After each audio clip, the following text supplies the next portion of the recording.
වර්තමානයේ ආයෙත් ඇහෙන්න අරන් තිනවා මේ ගීතයත් එක්ක. අපි අර බෞද්ධ සංගීතය පිළිබඳව අපි නිරන්තරයෙන් කතා කරනවා. කනට මිහිරි අපේ ඒ සුන්දර මතකයන් එක්ක රැඳිච්ච බොහෝ ගීතවලට අද වර්තමානයේ තරුණ පරපුරත් ලොකු ලෙන්ගතුකමක් දක්වනවා. ඒ නිසා මේ සියලු දෙනාටම අපූර්ව අත්දැකීමක් සත්‍යන්තේ ලබා ගැනීමේ අවස්ථාව උදා වෙලා තියෙනවා. ඒ ගැන අපි කතා කරන්න ලැස්තිනේ. ඔව් ඒ ගැන කතා කරන්න සූදානම් වෙලා ඉන්නේ.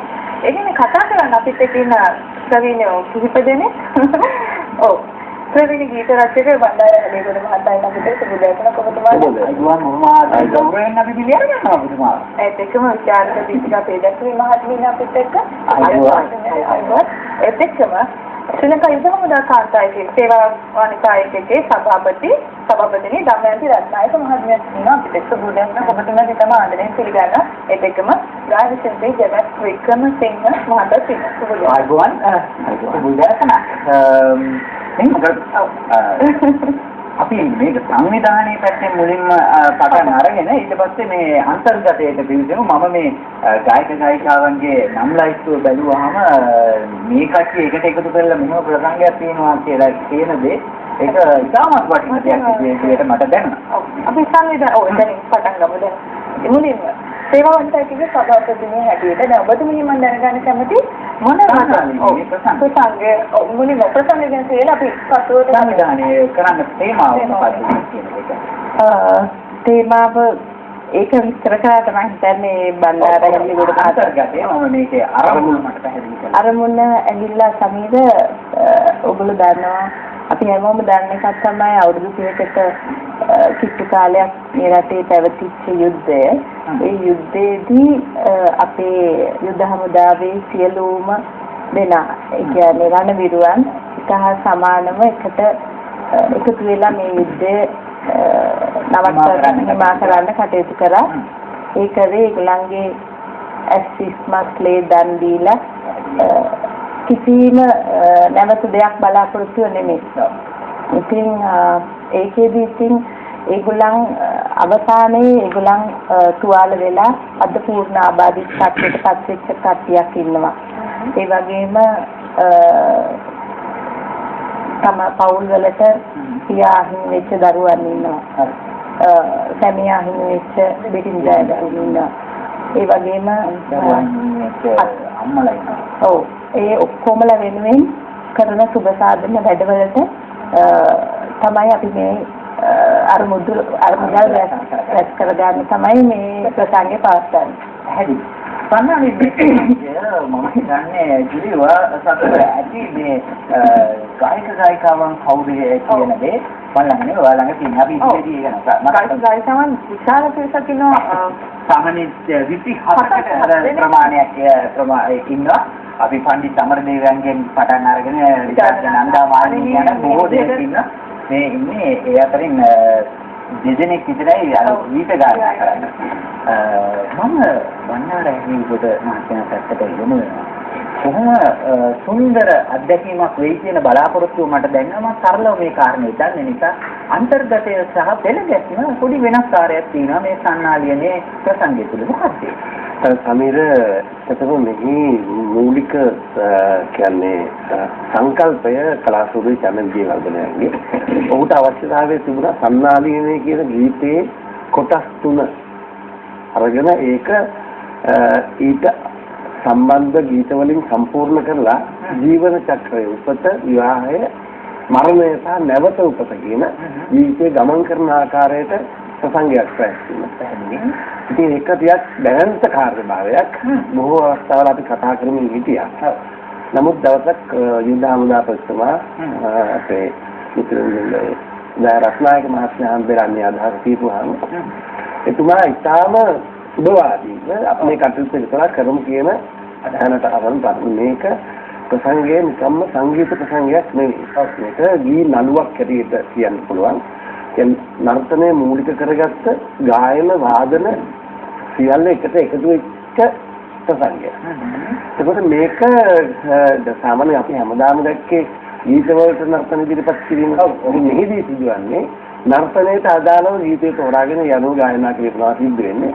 ඉතින් අපිට ඉතා පහසු වුණා අමරදේවයන්ගේ සමස්ත ගීතාවලිය දිහා බලපුවාම අපිට පිළිපහසු කරගන්න පුළුවන් වුණා. මේ තේමාවට අදාළ ගීත 25ක් පමණ.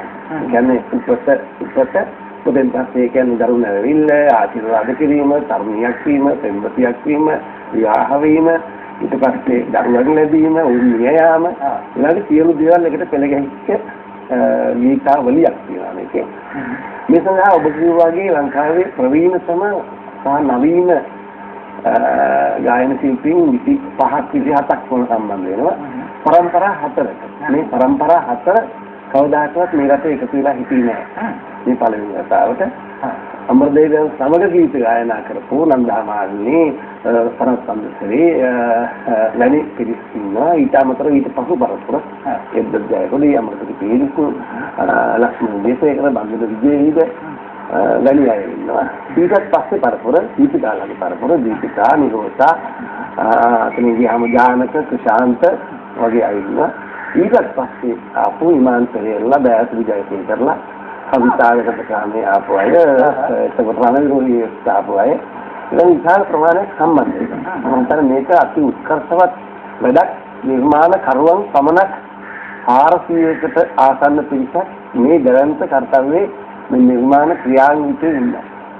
සුගතදාස ග්‍රොෆ්ට් ක්‍රීඩාංගණයේ තමයි සිසික් වෙනිදා සවස් 7ට මේ සන්නාලයේ මේ දැනට ප්‍රසංගය ඔබට දැක බලා ගැනීම අවස්ථාවේ යමු වෙන මම ඔබතුමියකින් කාරණයක් මම දැනගන්න කැමතියි. මම හිතන්නේ කාලයකට පස්සේ මේ වගේ ලංකාවේ ඉන්න ජේෂ්ඨ ප්‍රවීණයන් සියලු දෙනා සහ නවකයන් මේ හැමෝම එකට එකතු වෙලා හරි අපූර්ව අත්දැකීමක් වෙන්න පුළුවන්. සංකල්පයේ දිහා බැලුවාම මට හිතෙනවා ඒක චිත්‍ර රූප ගණනාවක් නැවෙන ප්‍රසංගයක් විදිහට දැනෙනවා. ඔබතුමිය මේක අර්ථ දක්වන්නේ කොහොමද?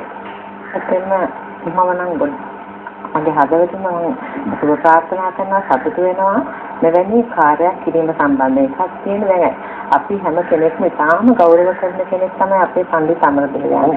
එතුමාගේම එක පුද්ගලයෙක්ගේ එක ශිල්පියෙක්ගේම ගීත මේ මුළු කාර්ය සඳහාම වැදගත් වෙනවා කියන එක මාද පුදුමාකාර දෙයක්. ඒ කියන්නේ එතුමාගේ මුළු ගීත මම හිතන්නේ විශාල සංඛ්‍යාවක් තියෙනවා. ඒ හරහාම මේ මුළු ප්‍රසංගය සංවිධානය වෙලා තියෙනවා. අනිත් එක අපි හැම කෙනෙක්ම මම හිතනවා ඒ පාර තුල අපි ගමන් කරපු අය. එතුමන්ගේ පාර. ඉතින් එතෙන්දී මේ ජගත් අපි වගේ අය ඒක ඇත්තටම අපේ පස්සේ පරම්පරාවක් හැටියට අපි මේ සියලු දෙනාම මේ එකම වේදිකාවකට එකතු කර ගැනීමම තමයි මම මේ කියන වැදගත්කම දකින්නේ. අනිත් එක මම කියන්න ඕනේ අපේ රටේ බොහෝ දෙයක අමතක වෙනවා සමහර දේවල් ඉතිහාසය ගත්තාම දැන් අපි මේ නිදහස ලැබලා තියෙන්නේ රණවිරුවන් නිසා. ඒක අපි ඒක කියන්න ඕනේ. ඉතින් අපි ඒක නිසා ජීවිත කාලේ ඒගොල්ලෝ අපේම සහෝදර පිරිසක් මෙන්නේ ගියේ.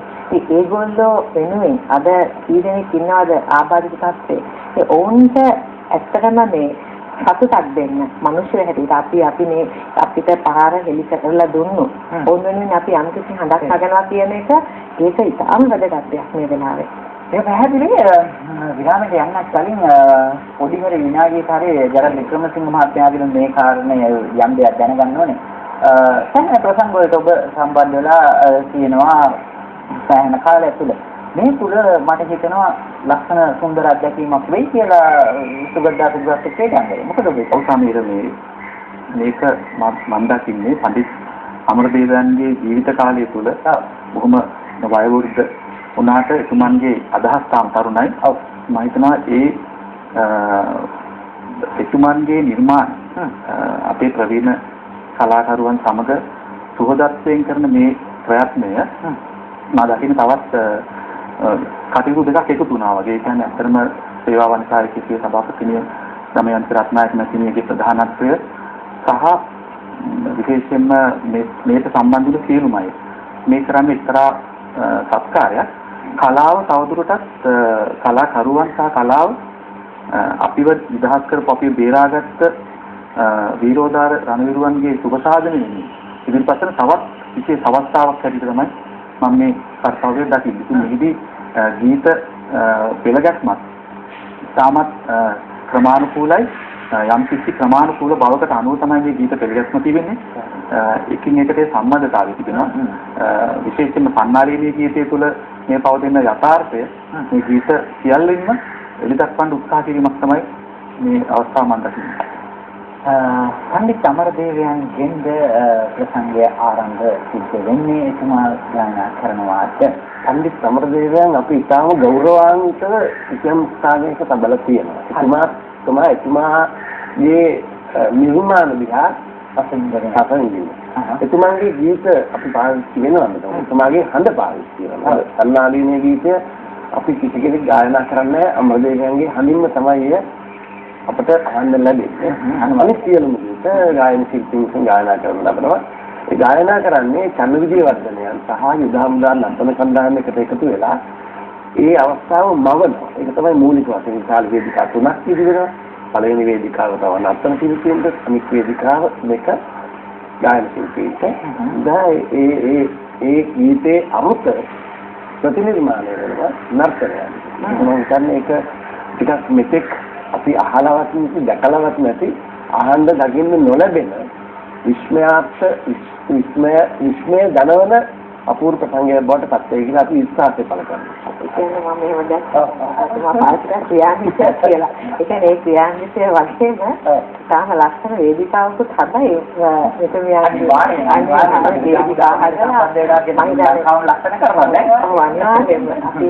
ඒක නිසා මමත් කියන්නේ අපි ජගත් අපි ඔක්කොමලා කියන්නේ එදාට මේ රස විඳින්න එන්න සුගතදාස වහස්ත ක්‍රීඩාංගණයට ඉරිදා මේ අනිවාර්යෙන් මතක් කරන්න ඕනේ ඔබට ටිකට්පත් ලබා ගන්න තිබෙන ස්ථානත් අපි අනිවාර්යයෙන් මේ දවසේදී මතක් කරලා පැහැදිලි කරලා දෙනවා. මේක ජීවිතයේ ඔබ ලබන අපූර්වම අත්දැකීමක් බවට පරිවර්තනය වෙනවා. සිටි විරාමයක් අපි ලබා ගන්නවා. විරාමෙන් අනතුරුවත් අපි තවත් මේ ගැන ඔබට පැහැදිලි කරලා දෙන්න. මෙය ඔබට හම් වෙන සුවිශේෂී